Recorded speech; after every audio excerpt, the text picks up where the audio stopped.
UMS Online Chapter 2, The Office, Part 2. If you missed Part 1, find the link in the description box below.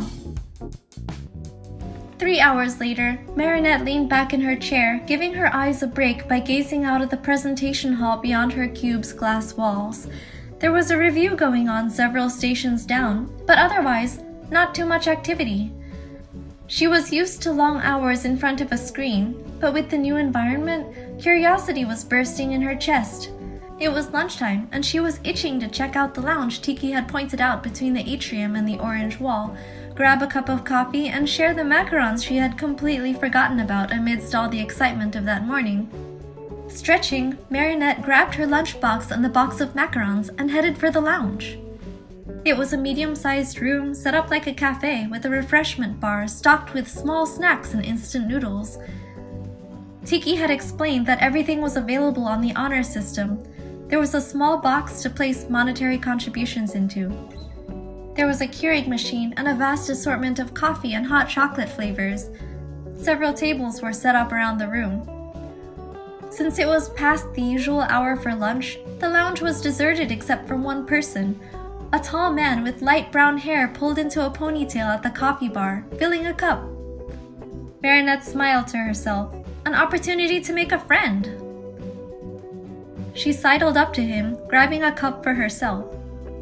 "Good afternoon," she greeted brightly. The man turned to her with a raised eyebrow. "Good afternoon," he said, seeming confused. He was older than Marinette, heavy-set, not overly muscular or flabby, but not skinny either. He had a tired expression on his face. "I'm Marinette." Marinette introduced herself, holding out her hand. The man took it slowly and shook.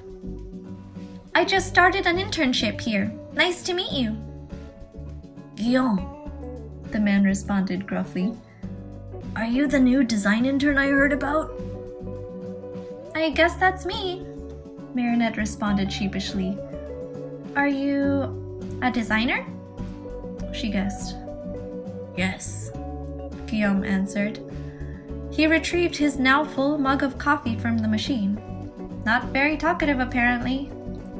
"Would you like a macaron?" Marinette opened the box toward him.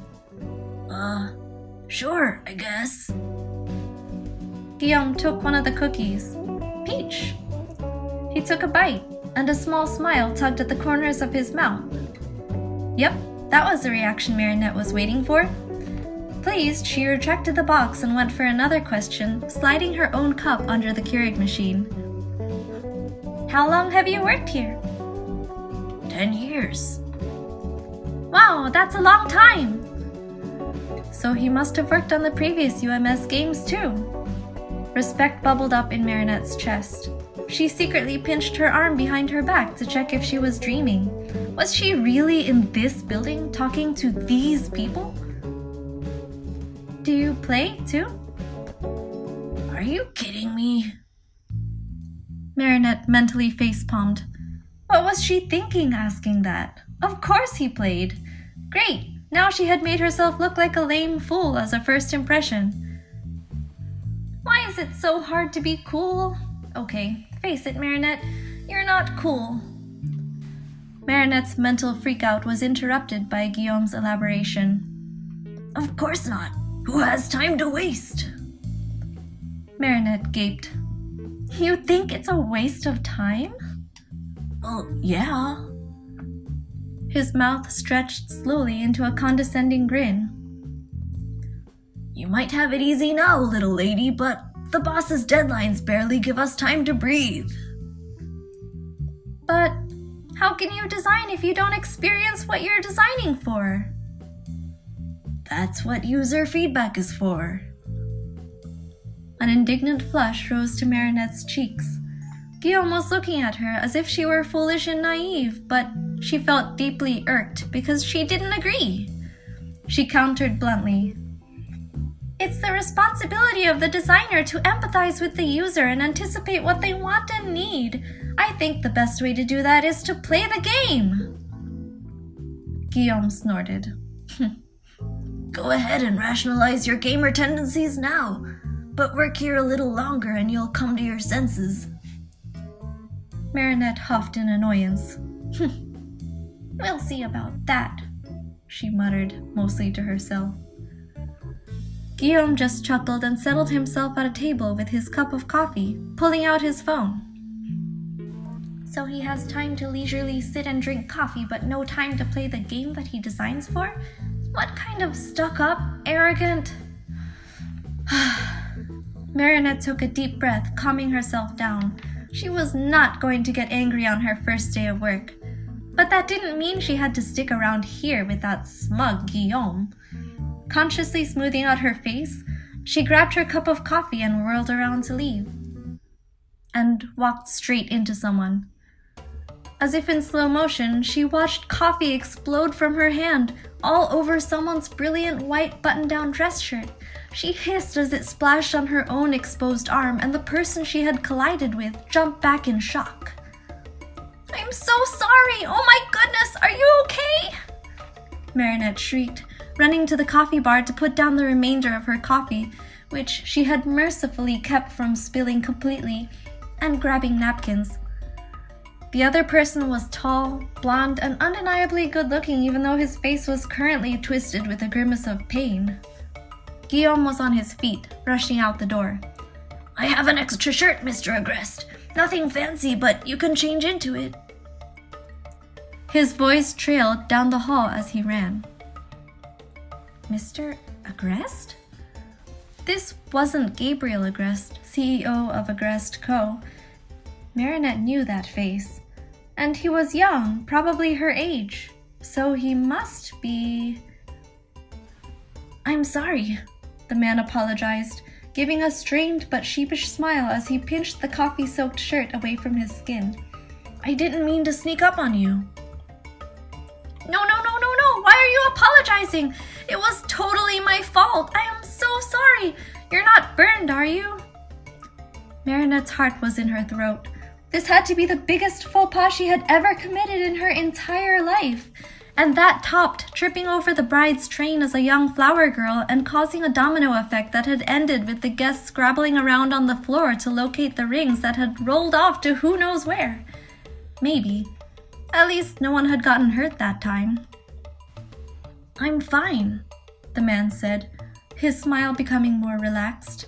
He accepted a wad of napkins from Marinette and shoved them between the shirt and his skin, wringing out the dripping fabric and dabbing at his shoes. At Marinette's disbelieving expression, he went on. It was hot at first, but it's fine now. And not much on my pants, that's good. Don't worry about it. Seriously. I'm Adrien, by the way. Right. Adrien Agreste. The boss's son. Marinette resisted the urge to turn around and run out of the building and back into her old life. She had just ruined everything. Her cheeks were burning. She was mortified. I'm really so sorry, she forced out. I'm terrible. You're not terrible, Adrien responded emphatically. It's just coffee. At that moment, Guillaume burst back into the lounge with a black t-shirt clutched in his hand. Sorry, nothing fancy. Just my workout shirt. It's clean. Go and get changed. Thanks, man. Adrien took the shirt and, giving Marinette a little wave, slipped out of the lounge. When Tiki passed by to check on Marinette a few minutes later, she found the girl slumped at her desk, her face buried in her hands. Marinette, what's wrong? Marinette's head shot up, embarrassed to be caught in her distress. Oh, Tiki. Sorry, nothing. Nothing? Tiki raised an eyebrow. Marinette sighed deeply. I'm a disaster. I spilled coffee on the boss's son. I'm doomed. Tiki laughed. He's okay, right? I mean, I guess so. Marinette conceded. Don't worry. Adrien wouldn't hold a grudge against you.